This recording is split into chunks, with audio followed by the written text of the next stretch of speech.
Hello everyone. तो आइए आगे बढ़ते हैं अपने क्लास 12 के चैप्टर पे। तो ये हमारा चल रहा है प्लानिंग। प्लानिंग का थर्ड पार्ट है। तो आज का टॉपिक है that is the types of plans. ठीक है, तो प्लान्स जो होते हैं वो हमारे पास वो प्लान्स कितने टाइप्स के होते हैं ये हम लोग डिस्कस करने वाले हैं। तो आप फिगर देख सकते हो यहाँ बगल में।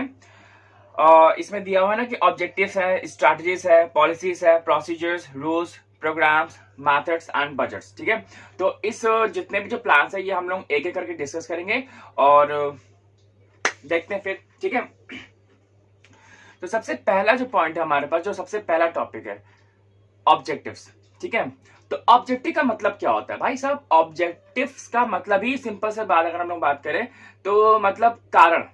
ठीक है, अगर आप ये वीडियो देख रहे हो तो इसका भी कोई ना कोई कारण है। आपको टॉपिक क्लियर नहीं है तो आप टॉपिक समझने के लिए ये वीडियो देख रहे हो। ठीक है, अगर आप स्कूल जाते हो, ठीक है, आप पढ़ाई कर रहे हो, ठीक है, पढ़ाई करने का क्या कारण है कि भैया आपके जब फाइनल एग्जामिनेशन आएंगे तो आप उसको क्रैक करोगे, उसको एग्जामिनेशन दोगे, आपको नंबर मिलेंगे, फिर जॉब मिलेगी।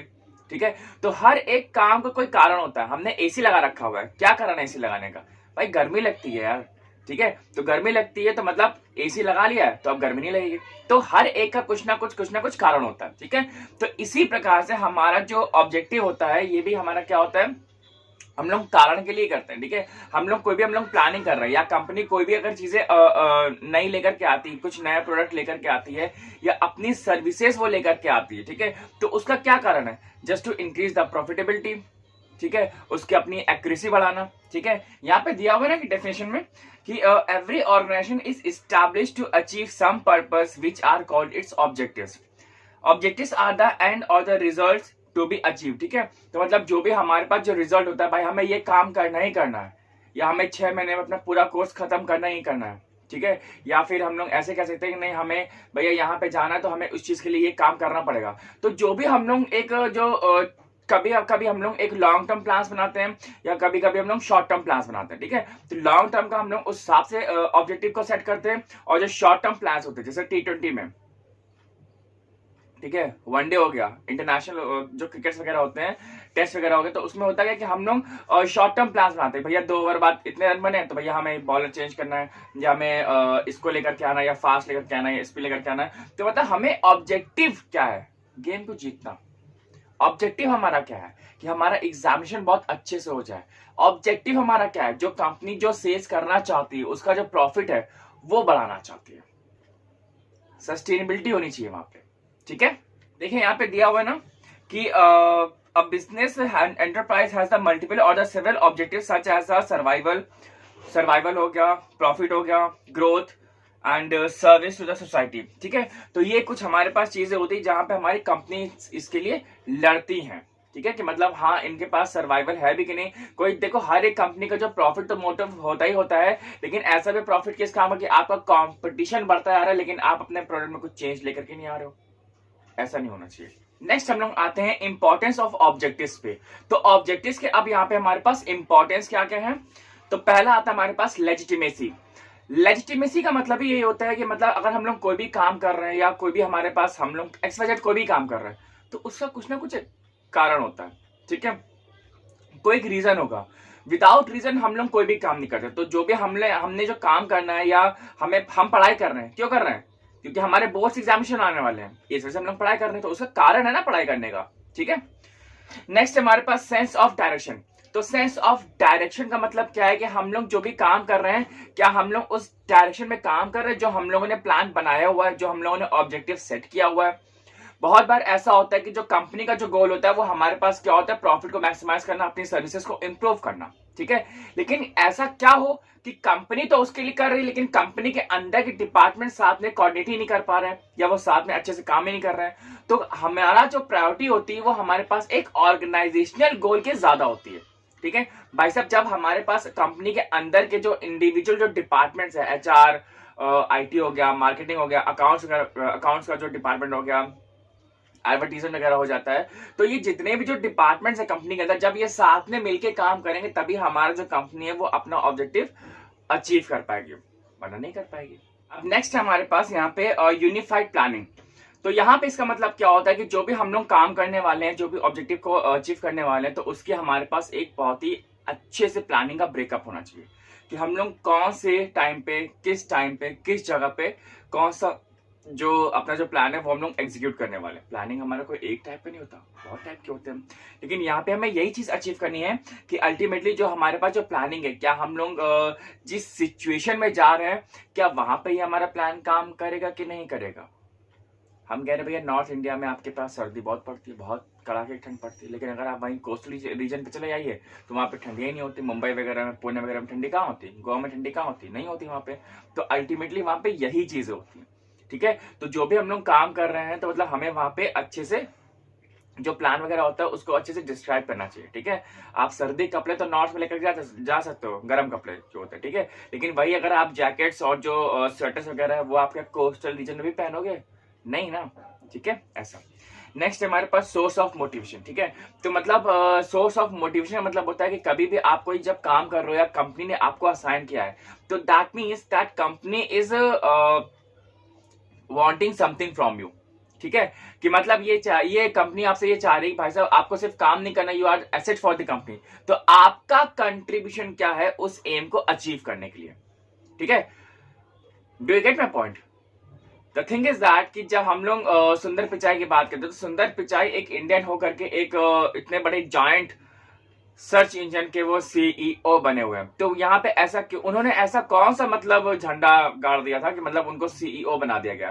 तो the thing is that is a motivation, ठीक है, कि आप ये काम कर दो तो हम आपको ऐसा कर देंगे, हम आप ये कर दो तो हम आपको ऐसा कर देंगे। कंपनी आपसे ये चाहती है कि आप इसको करें, या कंपनी आपसे चाहती है कि आप कंपनी को रिप्रेजेंट करें जाकर जितने भी जो सेमिनार्स वगैरह होते हैं। तो मतलब कंपनी आपसे कुछ चाह रही है ना, आपसे कुछ उसकी रिक्वायरमेंट्स है। इसका मतलब है कि you are no longer the employ for the company, you are an asset for the company, ठीक है। तो एसेट होना अपने आप में एक बहुत बड़ी बात होती है।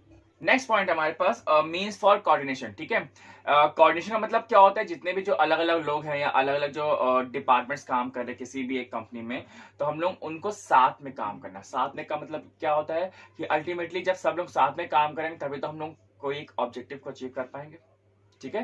तो दैट इज द कोऑर्डिनेशन, ठीक है, कि सबको साथ में मिलकर काम करना था, चाहे वो एम्प्लॉइज हो कंपनीज के या फिर कंपनी के अंदर जितने भी अलग अलग सब डिपार्टमेंट्स होते हैं, हर एक की बात करते हैं।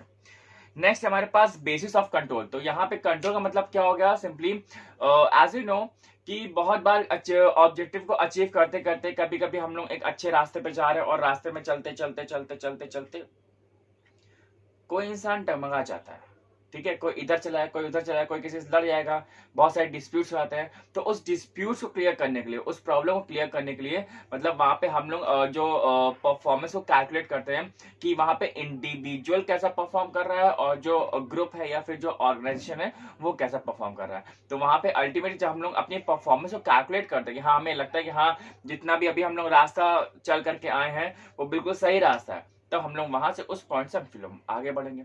क्लियर है? तो ये चीज हमें आता है कंट्रोल की। मतलब टीम इंडिया खेल तो रही है लेकिन उनके पास भी एक कैप्टन होता है ना, जिससे कि वो कंट्रोल रखता है कि हाँ भैया कौन बॉलिंग करेगा कौन बैटिंग करेगा, तो हर एक पूरा कंट्रोल उस कैप्टन के पास होता है, ठीक है।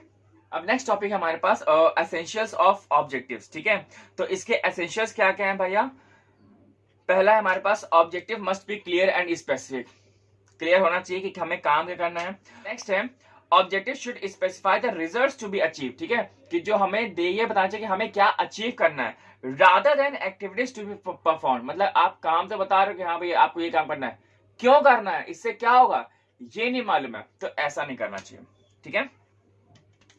Objective should as far as possible be measurable, they must be time bound, ठीक है। वहां पे उनके पास एक टाइम बाउंडेशन भी होना चाहिए कि हाँ हमें इतने ही समय में काम करना है, ठीक है। बोर्ड्स आपके हैं मार्च में, आप तैयारी कर रहे हो मई तक के लिए, तो क्या इससे फायदा? बिल्कुल नहीं, ठीक है। नेक्स्ट पॉइंट हमारे पास स्ट्रैटेजी।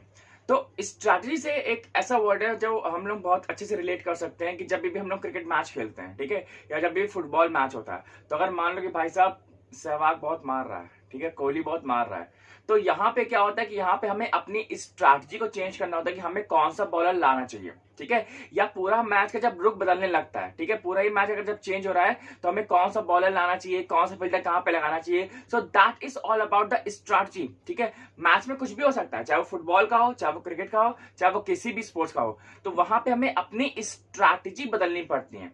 आप टेनिस में भी बदल सकते हो, आप बैडमिंटन भी अपनी खेलने की जो स्ट्रैटेजी है उसको बदल सकते हो। ठीक है, तो आप ये देखते हो कि आप एक्चुअली में हो कहाँ पे, अब आपको यहां से आगे कहाँ जाना। भाई जो पीछे जो हो चुका है वो तो हो चुका है ना, उसको तो हम चेंज नहीं कर सकते। इसी टाइप से हमारी जो कंपनी होती है वो भी अपना जो स्ट्रैटेजी होता है वो प्लान आउट करते हो। तो एक्चुअली में स्ट्रैटेजी है क्या, दैट इज अ ब्लूप्रिंट। ठीक है, कि आप इस टाइम कहां पे हो और आप आगे कैसे जाओगे, समझ में आया। ठीक है, तो ये हम लोग को देखना पड़ता है। तो यहाँ पे दिया हुआ है ना कि स्ट्रैटेजी में be defined as a comprehensive and integrated plan which indicates the desired future of the organisation. It is a blueprint of an organisation's desired destination, direction and the image. ठीक है, तो यहाँ पे हमारे पास क्या होता है, सिंपली एक ये ब्लूप्रिंट होता है। अब यहाँ पे एक इसका ये दिया हुआ है कैरेक्टरिस्टिक्स कि पहला इसमें कि strategy is generally long term in nature though it has short term implications too. ठीक है, लॉन्ग टर्म के लिए होता है लेकिन हमारे पास शॉर्ट टर्म के कुछ प्रॉब्लम्स वगैरह भी आ सकती है, तो हमें इस चीज को दूर भी करना पड़ सकता है। It is an integrated and the multi pronged plan, it is action oriented and is more specific than objective. ठीक है, ये हमारा करना ही होता है, स्ट्रैटेजी हमें करना ही पड़ता है, ये प्लान नहीं कि जो हमने बना के छोड़ दिया, नहीं, स्ट्रैटेजी हमें इंप्लीमेंट करनी ही पड़ेगी। ठीक है, it is generally formulated at the top level of the management. ठीक है, और ये जो स्ट्रैटेजी जो जब भी बनाई जाती है तो हमेशा एक हमारे टॉप लेवल मैनेजमेंट से ये बनाई जाती है। नेक्स्ट पॉइंट है हमारे पास पॉलिसीज। ठीक है, तो पॉलिसीज को हम लोग ऐसे समझ सकते हैं कि पॉलिसी जैसे मानिए कि आपके घर का एक प्लॉट हो गया। ठीक है, आप अपना जो घर बनाओगे वो एक बाउंड्री पे ही बनाओगे, बाउंड्री पे। ठीक है, तो उस बाउंड्री के अंदर मतलब आप कोई भी एक भी ईटा आप उस लाइन से बाहर नहीं लेके जा सकते। अब आपको जो भी कुछ भी कंस्ट्रक्शन जो भी करना है, कितने कमरे बनाने, कितने वॉशरूम बनाने, कितने आपको ड्राइंग रूम बनाने, कितने आपको किचन बनाने हैं, आप उस अपने एक प्लॉट के अंदर ही बनाओगे। ठीक है, तो वो जो प्लॉट के अंदर जो बन रहा होता है वो हमारे पास कंपनी के प्लान्स होते हैं, लेकिन वो जो बाउंड्री बनी हुई है ना, दैट इज द पॉलिसी, उसके अंदर ही आपको काम करना है। जैसे आपके बुक में एक एग्जांपल दिया हुआ बढ़िया सा कि मैकडॉनल्ड्स की एक पॉलिसी है कि अगर आपने पहले किसी और फास्ट फूड चेन की लेके रखा हुआ है फ्रेंचाइजी, तो मैकडॉनल्ड्स उसको फ्रेंचाइजी नहीं देगा।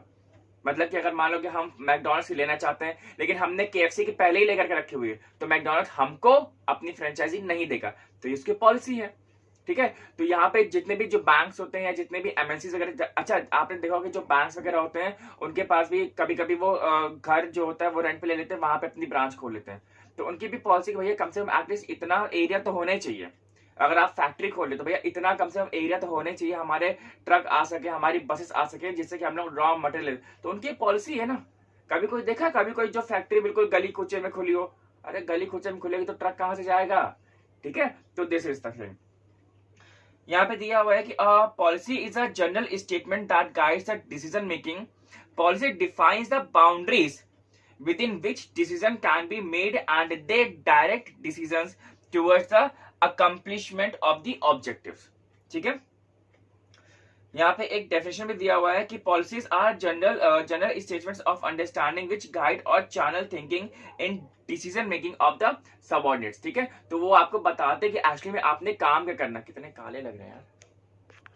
ठीक है, तो यहाँ पे हमें काम क्या करना है ये हमें पता करना है। ठीक है, तो मतलब हम लोग अपना तो काम कर ही रहे हैं भैया। होता है ना कि बहुत हर एक घर की एक पॉलिसी होती है। भैया हमारे घर में यार नियम है कि भैया 10 बजे के बाद एंट्री नहीं होती घर में। ठीक है, या हमारे घर में 10 ही बजे ताला लग जाता है, तो हमारे घर में कोई बाहर जा नहीं सकता। तो ये हर एक घर की कहानी है। ये हर एक जहाँ पे भी आप इंस्टीट्यूशन में कोई काम कर रहे हो या कोई भी आप कहीं पे भी वर्क ऑन कर रहे हो, तो वो एक हर एक घर की कहानी है। ठीक है, देखिए यहाँ पे फीचर्स दिया हुआ है, क्या है कि a policy is a standing plan. It is a standing answer to recurring problems of a similar nature. ठीक है, नेक्स्ट है policy provide the broad guidelines as to how objectives of a business are to be achieve. ठीक है, policy ये बताते हैं कि हमें ये जो ऑब्जेक्टिव है, जो एम है हमारा, वो हमें किस तरीके से अचीव करना है। ठीक है, objective indicates the destination and policies provided the routes. Policies are models of the thoughts and principles underlying the activities of an organization. They guide the decision and behavior of the executives. Clear है? अब यहाँ पे policies और strategies का एक difference दिया हुआ है, डिस्टिंक्शन। जरा ये देखते हैं, आपकी स्क्रीन पे भी आ रहा है कि पॉलिसी और स्ट्रैटेजी है तो guides to thinking and actions of those who make the decisions, ठीक है। तो गाइड करता है जितने भी जो डिसीजन बना रहे होते हैं उनके लिए, ठीक है। एंड स्ट्रैटेजी क्या है कि provide direction in which humans and the physical resources will be diploid, ठीक है। स्ट्रैटेजी क्या है, वहां पे जो ह्यूमंस काम करेंगे भाई, जब जो टीम अगर खेल रही है तो वो अपनी स्ट्रैटेजी उसने चेंज की ना खेलने की, तो वहां पे जो प्लेयर्स है वो खुद खेल रहे हैं, उस चीज को प्ले कर रहे हैं, ठीक है। नेक्स्ट है guidelines for making decision in the repetitive situations, ठीक है। जब भी कोई हमारे पास एक सिचुएशन आती है तो हमारे पास एक गाइडलाइंस है कि भैया हमें इसके बाहर काम नहीं करना, या इतना काम तो हमें करना ही करना है। सो दैट इज अ पॉलिसी, ठीक है। नेक्स्ट क्या है इसमें कि कॉन्टीजेंट डिसीजन, मतलब डिसीजन जो होता है वो कॉन्टीजेंट चेंज हो सकता है बाय द टाइम, जिस तरीके से सिचुएशन चेंज होगी, जिस तरीके से हमारा टाइम चेंज होगा, तो हमारे वहां पे जो स्ट्रैटेजी होती है वो भी चेंज हो जाती है, ठीक है। नेक्स्ट है taken for problems about which facts are known, only time of occurrence is not specific, ठीक है। यहाँ पे क्या दिया, taken for the problems about which facts are known, जहां पे हमें मालूम है तो हम लोग वहां पे वही काम करने वाले हैं। यहाँ पे क्या है, taken for problems where alternative can not be analysed in advance, ठीक है। ऑल्टरनेटिव कैन नॉट बी क्या है, एडवाइज्ड, एनालाइज्ड, ठीक है। तो मतलब वो हम लोग पहले नहीं बता सकते भैया, 2 महीने पहले नहीं बता, अरे 2 महीने क्या, 2 दिन पहले नहीं बता सकते कि हमारी स्ट्रैटेजी क्या है, क्योंकि सामने वाला क्या कर रहा है, या सामने वाला अपनी उसकी पॉलिसी या उसकी स्ट्रैटेजी क्या है, उसके हिसाब से हमें अपनी जो स्ट्रैटेजी होती है वो चेंज करनी पड़ती है, ठीक है। नेक्स्ट है implementation of policy can be delegated and implementation of strategy can not be delegated at it requires the last minute executive decision, ठीक है। तो मतलब स्ट्रैटेजी को तो हम लोग बिल्कुल भी कभी भी जस्टिफाई कर ही नहीं सकते, बिकॉज लास्ट मिनट तक ही होता है कि हाँ भैया, जैसे गेम में क्या होता है कि लास्ट बॉल तक आप कुछ नहीं कह सकते, कुछ भी हो सकता है, ठीक है। तो that is the strategy. Standing plan और the long lasting and non repetitive plans may need frequent revision, ठीक है।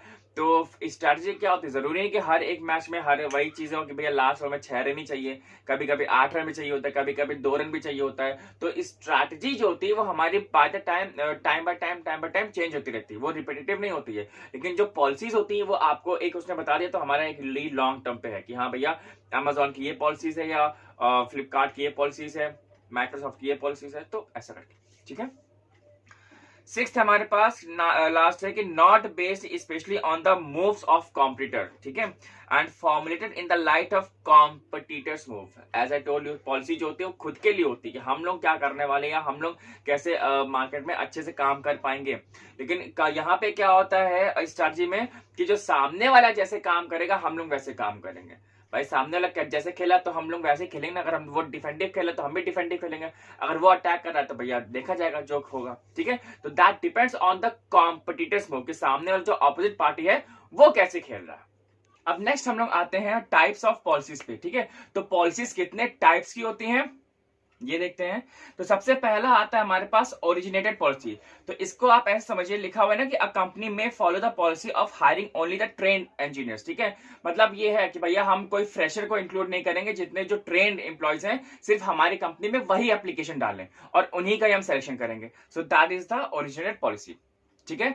नेक्स्ट आता है हमारे पास अपील्ड पॉलिसी। अब यहाँ पे अपील्ड पॉलिसी में क्या है कि मतलब दिया हुआ है कि अ कंपनी में give preference to relatives of employees while recruiting the new staff. मतलब कि जो एम्प्लॉयज एग्जिस्टिंग एम्प्लॉयज जो पहले से ही हैं, तो उनके अगर रिलेटिव फ्रेंड या सगे संबंधी जो हैं, अगर वो आते हैं तो हम उनको प्रेफरेंस ज्यादा देंगे comparatively hiring the new staff from the external sources, ठीक है। So this is the appealed policy. Next हमारे पास आता है इम्पोज पॉलिसी। यहाँ पे क्या होता है कि इम्पोज पॉलिसी जरिए मैकडोनल्ड ज्यादा करता है कि वहां पे जब लोकल्स कभी भी अगर लोकल्स जो होते हैं तो वहां पे लोकल्स को एम्प्लॉयमेंट देना कंपनी के लिए ज्यादा जरूरी हो जाता है, such as the McDonald's, KFC, Domino's, ठीक है। तो वहां पे अब भैया जो शेफ है जो पिज्जा बना रहा है तो सिंपली करते क्या है, अब बिल्कुल संजीव कपूर को तो लेके नहीं आ पाएंगे, ठीक है। तो जितने भी जो टीनेजर्स वगैरह होते हैं जो 20s 25 या 30s एज की एज में, तो वहां पे उनको वो लोग जॉब हायर कर लेते हैं और वहां पे जो लोकल्स होते हैं उनको जरूर हायर करते हैं, जिससे कि उनका जो मैन पावर होता है वो सस्ते में भी आ जाता है और वो कंपनी के लिए एफिशिएंट भी होता है, ठीक है। नेक्स्ट है हमारे पास रिटर्न पॉलिसी।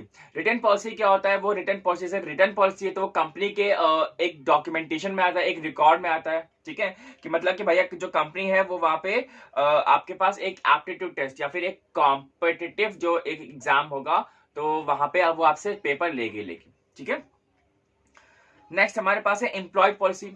ये हमारे पास क्या होता है, जैसे कि the practice of promoting people from with in. ठीक है, नेक्स्ट हमारे पास है इम्प्लाइड पॉलिसी। इम्प्लाइड पॉलिसी मतलब क्या होता है, जैसे आपने सुना होगा ना कि पहले जो बैंक में क्लर्क होते हैं फिर ऊंचे पोस्ट पे जाते हैं, फिर उनका वो स्विचिंग होने लगता है। ठीक है, उनका प्रमोशन होने लगता है। तो यही यहाँ पे भी आता है इम्प्लाइड पॉलिसी। ठीक है, तो अल्टीमेटली वो आते आते आते थे ए लेवल पे जॉब पे आ जाते हैं भाई साहब। पहले क्या बोलते हैं, डेप्यूटी मैनेजर बनते हैं, फिर वो आपके अल्टीमेटली मैनेजर बन जाएंगे। ठीक है, फिर वो बैंक में और पोस्ट पे ज्यादा पोस्ट पे चल जाएंगे। तो अल्टीमेटली यहाँ पे वही है कि जो कंपनी में जितने भी लोग काम कर रहे होते हैं वो by the time over a period of time उनका प्रमोशन होने लगता है। ठीक है, तो मतलब पहले नीचे लेवल पे थे, फिर ऊपर कर दिया, फिर ऊपर कर दिया, फिर और ऊपर कर दिया, तो ऐसा करके। So this is the types of policies. Next हम लोग आगे बढ़ते हैं इंपॉर्टेंस ऑफ पॉलिसीज। ठीक है, तो यहाँ पे चले देखते हैं क्या है कि सबसे पहला हमारे पास ऑपरेशनलाइज ऑब्जेक्टिव्स। ठीक है, ऑपरेशनलाइज का मतलब क्या है, दैट मीन्स कि just to give the practical knowledge. जैसे यहाँ पे क्या दिया आपकी बुक में कि कभी भी कोई भी जो एम्प्लॉय होता है, अगर वो मेरिट बेसिस पर उसका प्रमोशन होगा, मेरिट बेसिस, भाई साहब नंबर उसके ज्यादा आए हैं। ठीक है, तो मतलब क्या होगा कि उस एक एम्प्लॉय के अंदर भी एक बहुत ही हाईली मोटिवेशन जनरेट होगा कि नहीं यार, जब मैं मेहनत करूंगा तभी मैं मेरिट की लिस्ट पे आ पाऊंगा। ठीक है, तो ऑपरेशनलाइज का मतलब क्या होता है, just to do the practical things. लिखा हुआ है ना आपकी बुक में कि they give a practical shape to objectives by elaborating the manner in which goals are to be achieved. Next है हमारे पास स्पीड अप डिसीजन मेकिंग। ठीक है, तो यहाँ पे जो डिसीजन होता है वो हमें जल्दी लेना चाहिए। ऐसा नहीं होना चाहिए कि मतलब कोई भी अगर हमें कंपनी के लिए डिसीजन लेना है तो हफ्ते, 10 दिन, 15 दिन, 1 महीना लग रहा है। उससे हमारी जो कंपनी की जो प्रोडक्टिविटी होती है और जो इमेज होती है वो खराब हो जाती है। जैसे कि जेफ बेजोस इसी चीज के लिए फेमस है, अमेजोन के जो संस्थापक है जेफ बेजोस। तो मतलब वो आते हैं, मतलब he has to take the decision in the 5 to 10 minutes. 5 से 10 मिनट में उनको लेना ही लेना है। उनको ये मालूम होता है कि इससे हमारा क्या कंपनी का टाइम बचेगा और हम अपना जो टाइम है वो और किसी प्रोडक्टिव चीजों में लगा सकते हैं। नेक्स्ट हमारे पास है facilitate delegation of the authority. यहाँ पे इसका मतलब ये हो जाता है कि जो भी हमारे पास जो टॉप लेवल मैनेजमेंट होता है ये देखता है कि जितना भी जो मेजर जो डिसीजन है वो तो मेरे पास है ही, लेकिन बहुत बार जो नीचे लेवल के जो पर्सन होते हैं, जो एम्प्लॉयज होते हैं, जैसे मैनेजर वगैरह हो गया, तो उन लोगों को भी हम लोग डिसीजन की कुछ हद तक एक लिमिटेशन दे सकते हैं। ठीक है, कि वो लोग अपने एंड से भी कुछ जो डिसीजन हैं वो ले सके। जैसे जो मैनेजर हो गया, तो मैनेजर के नीचे भी बहुत सारे जो एम्प्लॉयज वर्क करते हैं, जैसे जो सबॉर्डिनेट्स हो जाते हैं। तो सबॉर्डिनेट्स को अगर हम लोग ये सेंस ऑफ रिस्पॉन्सिबिलिटी अगर हम लोग उनको फील कराएंगे या हम लोग उनको रिस्पॉन्सिबल समझेंगे, तो अल्टीमेटली होता क्या कि उनका जो प्रोडक्टिविटी होती है और जो उनका जो 100% होता है वो कंपनी के प्रति निकल करके आता है। ठीक है, सो दैट इज द डेलीगेशन, मतलब कि उस अपनी जो अथॉरिटी को हम लोगों ने डिवाइड कर दिया। ठीक है, नेक्स्ट यहाँ पे एंश्योर्स कोऑर्डिनेशन। ठीक है, नाम में है कोऑर्डिनेशन, तो जितने भी जो अलग अलग जो डिपार्टमेंट्स काम कर रहे हैं तो ये हमें एंश्योर करना चाहिए that we should get the coordination among all the sectors and among all the departments. ठीक है, कि जब तक कि सभी जो डिपार्टमेंट्स हैं जब तक कि वो एक कोऑर्डिनेटेड मैनर में काम नहीं करेंगे, हमारा जो प्रोडक्टिव जो डिजायर्ड गोल है वो हम लोग उसको अचीव करने में थोड़ी सी मुश्किल होगी। नेक्स्ट हमारे पास एड ट्रेनिंग। ये क्या है कि policies are useful instructional devices for the orientation and the training of the employees. ठीक है, तो जितना भी जो ओरिएंटेशन होता है, जो हम लोग एम्प्लॉयज को ट्रेनिंग देते हैं, वो हमारा इस पूरे सेक्टर में आता है, जैसे कि एड ट्रेनिंग। ठीक है, ओरिएंटेशन कंपनी के बारे में बताना, या कंपनी क्या क्या गोल्स हैं, क्या क्या उसके अचीवमेंट्स हैं, या कंपनी आगे अपने आप को कहां पे देखती है, दिस वन। ठीक है, नेक्स्ट है हमारे पास एडमिनिस्ट्रेटिव कंट्रोल। तो एडमिनिस्ट्रेटिव कंट्रोल यहाँ पे क्या है कि जितना भी जो भी हम लोग काम करें बहुत ही लीगल फेयर काम होना चाहिए, कोई भी धोखाधड़ी वाला काम नहीं होना चाहिए, सारे हर एक चीज के लिए हम लोग अकाउंटेबल होंगे। तो मतलब ऐसा कोई भी आप काम मत करेंगे आपके प्रेजेंट या फिर कमिंग फ्यूचर में आपके रेपुटेशन गिर सके। ठीक है, तो हमें ऐसा कोई भी काम नहीं करना चाहिए, बहुत ही फेयर होना चाहिए। जैसे लिखा हुआ है ना यहाँ पे कि decision made will be the consistent, fair and keeping with the objective and the interest of the organisation. ठीक है, कि क्या क्या जो कंपनी क्या अचीव करना चाहती है और कंपनी का क्या क्या इंटरेस्ट है यहाँ पे। Unwarranted deviations from the planned operations can be minimised. और जितने भी जो डेविएशंस वगैरह हैं, जो भी हमें जैसे कहते हैं ना कि इधर उधर के जो सिस्टम है 2 नंबर के काम, वो हमें थोड़ा सा मिनिमाइज करना चाहिए, मतलब हटा ही देना चाहिए लगभग से। नेक्स्ट टॉपिक हमारे पास प्रोसीजर्स। ठीक है, अब यहाँ पे अगर हम लोग बात करें कि प्रोसीजर का मतलब क्या होता है, प्रोसीजर जैसे हमारे दिमाग में एक डेफिनेशन है कि प्रोसीजर, भाई यार ये काम आपने उस प्रोसीजर करो ना, मतलब एक सिस्टम से, ठीक है, एक स्टेप बाय स्टेप जो होता है उसको हम लोग बोलते हैं प्रोसीजर। जैसे कि अगर हमें 10th माले की बिल्डिंग पे जाना है, 10वें माले की बिल्डिंग पे जाना है, तो ये हमारा प्रोसीजर है कि अगर हम चाहे स्टेयर से जाए और चाहे हम लोग लिफ्ट से जाए, सबसे पहले first, second, third, fourth, fifth and then 10। Clear है? तो मतलब ये एक सीक्वेंस चल रहा है। क्लियर है? तो प्रोसीजर का मतलब ही है कि हम कोई भी काम कर रहे हैं तो हमें सीक्वेंस से काम करना पड़ेगा। ठीक है? चाय बनानी है तो सीक्वेंस से बनाएंगे ना भाई, पहले गैस चढ़ाया, पैन चढ़ाया, फिर पानी डाला, फिर चाय पत्ती, चीनी एंड लौंग, इलायची, जो भी डालना है, फिर उसके बाद दूध डालेंगे, फिर उसको खौलाएंगे, फिर उसको छान लेंगे, हमारी चाय तैयार है। ठीक है? तो वो एक सीक्वेंस था। क्लियर है? जब तक कि हम लोग सीक्वेंस से काम नहीं करेंगे, हम लोग अपने काम तो होगा लेकिन फिर वो एक बहुत ही बेस्ट मैनर में नहीं हो सकता। क्लियर है? तो जो भी हम लोगों ने पहले के जो प्लानिंग में डिटरमाइन करके रखा हुआ है कि हाँ हमें इस तरीके से करना है या हमें इस तरीके से काम करना है, तो that is going to be the best option for us. Clear है? तो दिस इज द प्रोसीजर, मतलब हमें एक स्टेप बाय स्टेप से काम करना है, एक सीक्वेंस मैनर से काम करना है, हमें अपना सिस्टम नहीं बिगाड़ना है यहाँ पे। ठीक है? आइए देखते हैं इसकी इंपॉर्टेंस क्या क्या है। तो इंपॉर्टेंस ऑफ प्रोसीजर में है पहला point, a procedure reveals the major of much of the details in directing subordinates by specifying the steps to be taken and the time and order to be perform. ठीक है? तो मतलब कितना time लग रहा है, किस ऑर्डर में हम लोग काम कर रहे हैं, क्या आपको जो प्रीवियस जो प्लान है क्या आपको ये डिटेल्ड मैनर में मालूम है कि नहीं मालूम है, ये सब। ठीक है? Next, it routinizes the recruiting job so that the employees need not invent original solutions to solve repetitive problems. It saves times and the effort. Easy है? It helps to improve the efficiency by providing the standard and the best manner of the doing work. And next हमारे पास it helps to ensure consistency and uniformity of actions by avoiding chaos and the random activity. ठीक है? अब यहाँ पे limitations भी दी हुई हैं। तो पहला लिमिटेशन क्या है इसका कि procedure bring the about the rigidity in the working of an organisation. Rigidity मतलब कि पत्थर की लकीर है, जो बताया हमें उसी पे करना है, हमें अपनी कोई भी क्रिएटिविटी या कोई भी इनोवेशन उसमें नहीं इंप्लीमेंट करना है, तो दैट इज द रिजिडिटी। ठीक है? नेक्स्ट है, a procedure discourages the initiative and the thinking and employees may not think of new and the better ways. As I just told you कि मतलब वहां पे कोई भी जो एम्प्लॉय होता है उसकी इनोवेशन, उसकी क्रिएटिविटी की वहां पे कोई भी वैल्यू नहीं होती है, बिकॉज वहां पे वो प्लान हमारा पूरा क्या है, वो रिजिड है, मतलब जो बताया है सिर्फ वही करना है, उसके अलावा कुछ नहीं करना है। ठीक है? नेक्स्ट क्या है कि procedure become the outdated unless they are reviewed and revised frequently. ठीक है? कभी कभी वो चीजें हमारी पुरानी भी हो सकती है, और पुरानी हो जाएंगी तो हमारा क्या होगा कि जितनी भी जो नई टेक्नोलॉजी है, जो नई जो प्रोसीजर है, हम लोग उसको इंप्लीमेंट ही नहीं कर सकते हैं। ठीक है? नेक्स्ट पॉइंट है हमारे पास मेथड्स।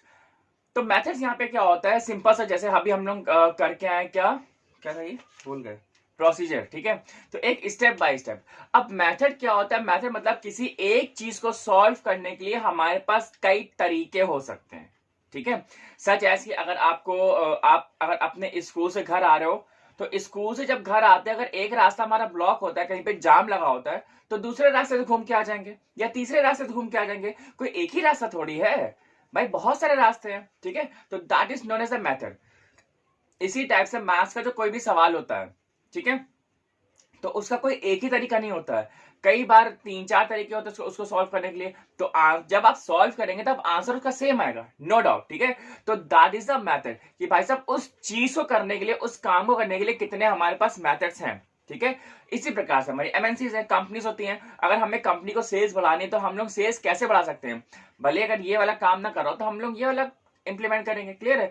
तो मेथड्स बहुत सारे होते हैं, कई तरीके होते हैं, 2, 4, 10, कभी कभी 10 से ज्यादा भी हो जाते हैं। ठीक है? सो that is all about the methods. Next point हमारे पास रूल्स। ठीक है? अब यहाँ पे रूल्स क्या होता है, रूल्स जैसे हमें मालूम है कि भाई साहब हर एक घर के रूल्स होते हैं, हर एक स्कूल के रूल होते हैं, हर एक कॉलेज के रूल होते हैं, हर एक फैक्ट्री के भी रूल होते हैं। अगर आप लाइब्रेरी में बैठे हो तो वहां पे क्या लिखा होता है, कीप साइलेंस, मतलब ये वहां का लाइब्रेरी का रूल है कि यहाँ पे कोई भी बात नहीं करेगा, यहाँ पे हमें शांति बना करके रखनी है। आपकी बुक में लिखा हुआ है no smoking in the factory area. ठीक है? मतलब क्या है कि मतलब ये आपके कोई प्लानिंग को वो नहीं कर रहा है, डिस्टर्ब नहीं कर रहा है, बट यहाँ पे चीजें ये है कि अगर ये आप रूल फॉलो करोगे तो ये आपके एक डिसिप्लिन को बताता है। आप स्कूल आते हो तो आप स्कूल की यूनिफॉर्म में आते हो, तो यूनिफॉर्म में क्यों आते हैं आप लोग, the thing is that is a rule of the school कि भाई साहब हमें स्कूल की यूनिफॉर्म में ही आना है, उसकी जर्सी में ही आना है। ऐसा क्यों होता है, वो बताता है कि आप एक डिसिप्लिन स्टूडेंट हो। ठीक है? ऐसा तो स्कूल नहीं करता ना कि भैया जो स्कूल के जो टॉपर्स है, क्लास के टॉपर्स है, वो विदाउट यूनिफॉर्म या कैजुअल्स में भी आ सकते हैं। ऐसा होता है क्या? बिल्कुल भी नहीं होता है। चाहे वो टॉपर हो, चाहे वो बहुत ही कम पढ़ने लिखने वाला बच्चा हो, तो आना सभी को स्कूल की ड्रेस में ही है। सो दैट इज अ रूल। ठीक है, घर में 10 बजे के अंदर सबको आना है, घर के जितने भी मेंबर्स है, तो दैट इज अ रूल, नियम है, कानून है। ठीक है, तो यही जो नियम कायदे कानून होते हैं, ये कंपनीज भी इंप्लीमेंट करती हैं, जिससे कि उनके प्लानिंग पे तो कोई फोकस नहीं पड़ता है, ज्यादा उतना इफेक्ट पड़ता नहीं है, बट ये होता है कि हाँ, कंपनी कितना डिसिप्लिन्ड है अपने मामले में। अक्सर आप लोग देखते हो कि आप लोग के जो पेरेंट्स है वो ऑन टाइम ऑफिस जाते हैं। तो ऑन टाइम का मतलब क्या है? दैट इज अ रूल कि आपको 10 बजे तक आना ही आना है, वरना आपकी हाफ डे लग जाएगी। रूल है तो रूल है। ठीक है, अब नेक्स्ट हम लोग आते हैं, दैट इज द बजट। अच्छा, बजट सुनते ही हमारे दिमाग में क्या आता है कि क्या बजट हमारे पास सिर्फ एक ही चीज का होता है, खाने पीने का? भाई साहब, हम लोग अपनी डेली लाइफ में कहीं पे भी जाते हैं, कुछ भी करते हैं, तो हर एक चीज का बजट होता है।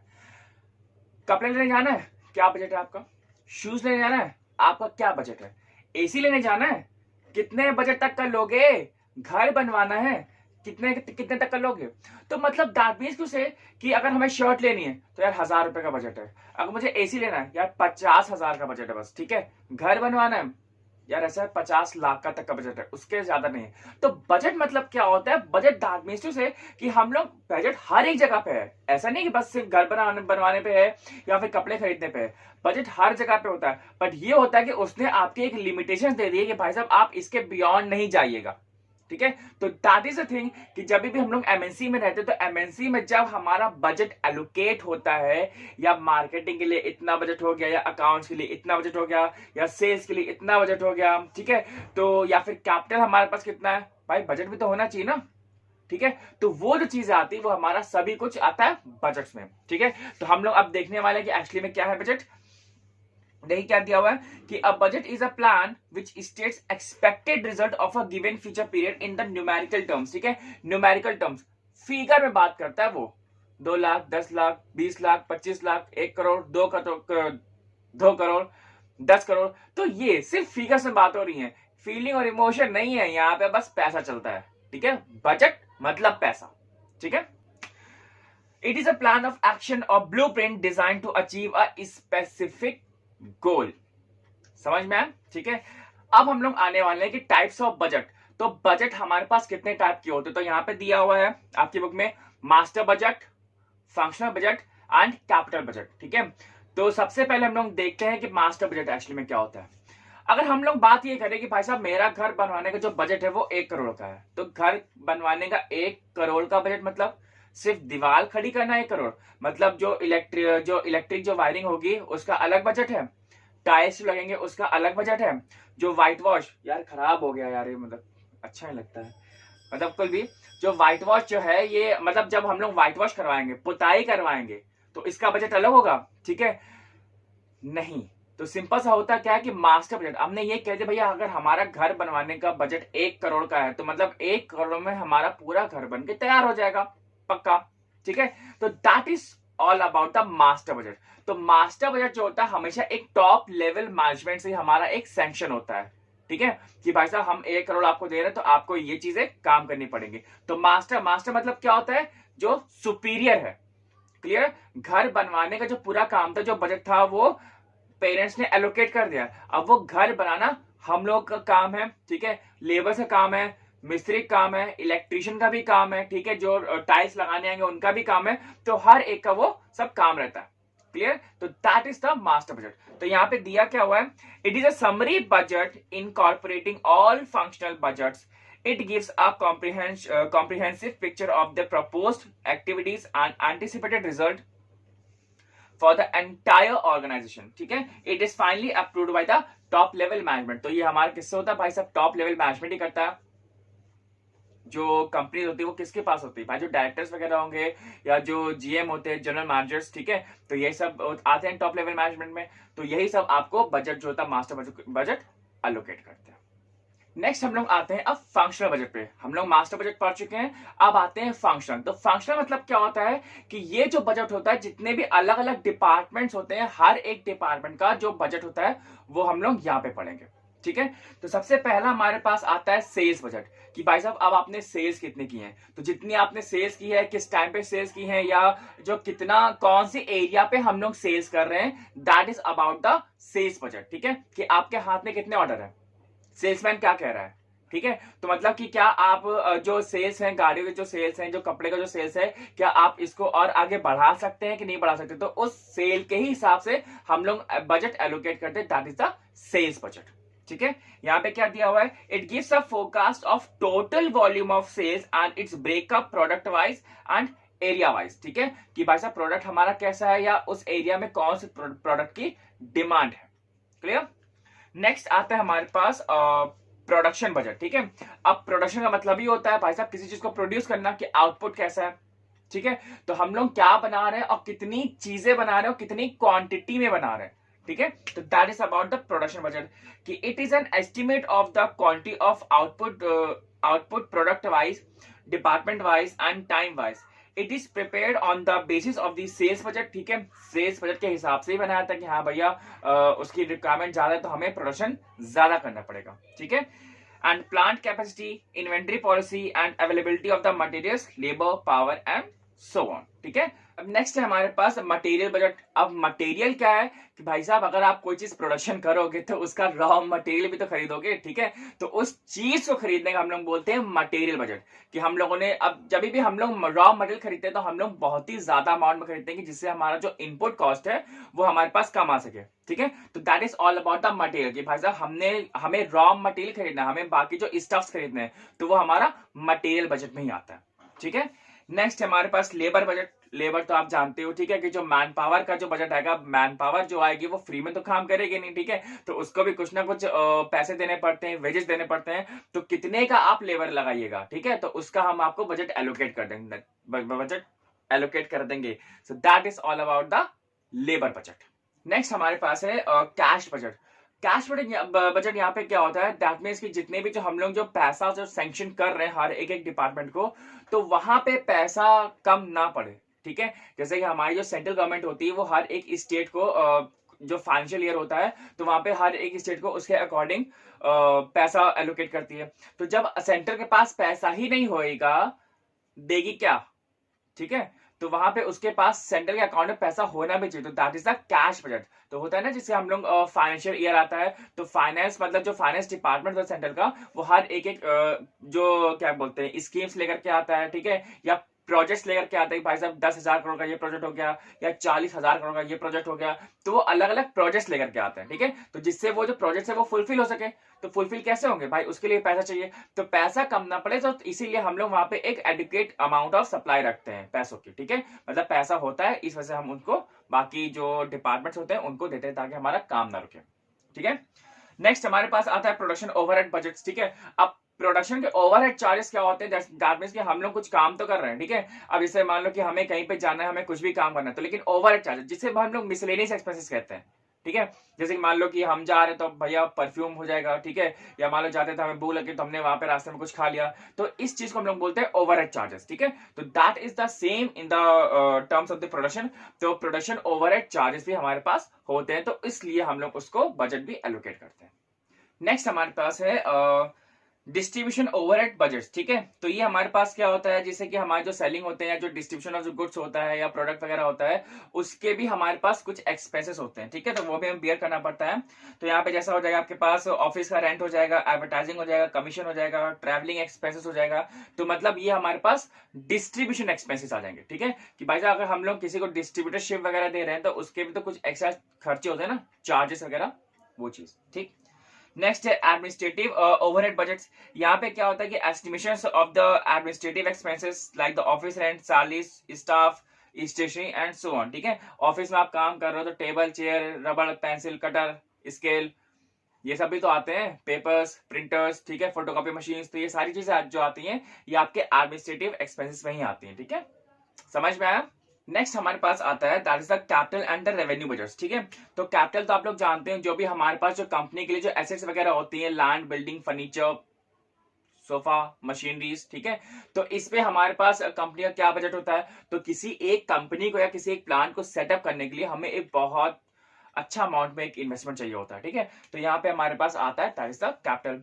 लेकिन अब जब हम लोग यहाँ पे बात करते हैं रेवेन्यू की, तो जितने भी जो हमारे जो डेली टू डेली एक्सपेंसेस होते हैं, अब उससे हमें कितना फायदा हो रहा है उसका भी एक बजट आता है, ठीक है। सो यहाँ पे लिख दिया हुआ है ना कि capital expenditure budget gives the estimated expenditure on the fixed assets like the building, plant, machinery and so on.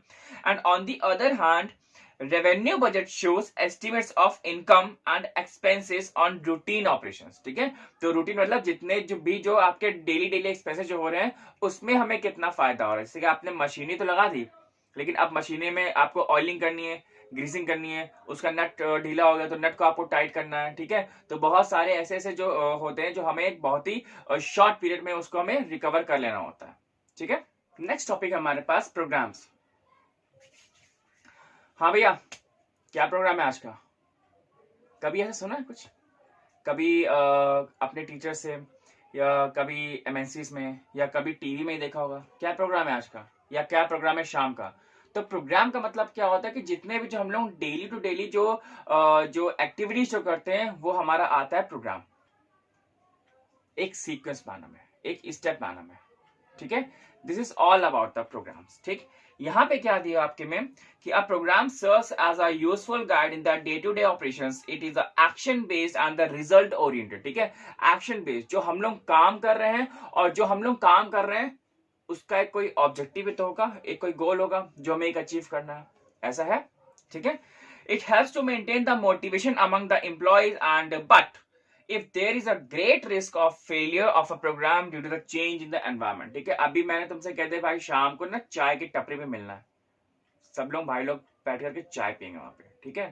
ठीक भैया, चाय पी लेंगे, प्रोग्राम सेट अपना। क्या हो कि बारिश होने लग जाए तो प्रोग्राम तो कैंसिल ना, वो तो प्रोग्राम तो फेल हो गया। अब जब हम लोग क्या पानी में बैठ के चाय पियेंगे? ऐसा तो नहीं है, ठीक है। तो वहां पे अब वो प्रोग्राम, तो जैसे ही हमारा जो एक सिस्टम होता है, जो एक एनवायरमेंट होता है, चाहे इंटरनल हो चाहे एक्सटर्नल हो, अगर हमारा एनवायरमेंट वहां पे चेंज हो गया तो हमारा जो स्पेसिफिक जो प्रोग्राम होता है वो भी हमारा कैंसिल हो जाता है और फिर हमें एक नए प्रोग्राम सेटअप करना पड़ता है, ठीक है। तो हमारे पास रेगुलर होता है कि हाँ हमें डेली डेली क्या करना है, भैया आज हमने ये किया है, कल कुछ और करेंगे, परसों कुछ और करेंगे, clear. So that is all about the programme. यहाँ पे दिया क्या फीचर्स क्या क्या है प्रोग्राम्स के, जरा ये देख लीजिए। A programme is a single use but comprehensive plan, ठीक है। सिंगल यूज रहता है लेकिन कॉम्प्रिहेंसिव रहता है। It is based on the objective and policies of the organisation. It is an action plan indicating the activities to be performed and time for each activity, ठीक है, बहुत अच्छे से। And it is design to ensure smooth and efficient functioning of the organisation. Clear है? आसान थे सारे। So here we have completed the class 12th chapter planning, ठीक है। अच्छे से हम लोगों ने प्लानिंग कंप्लीट कर लिया है and I just try my level best to make you understand in an each and every possible way, ठीक है। कोशिश तो पूरी की है, अब पता नहीं आप लोगों को वीडियो अच्छी लगी हो चाहे ना लगी हो।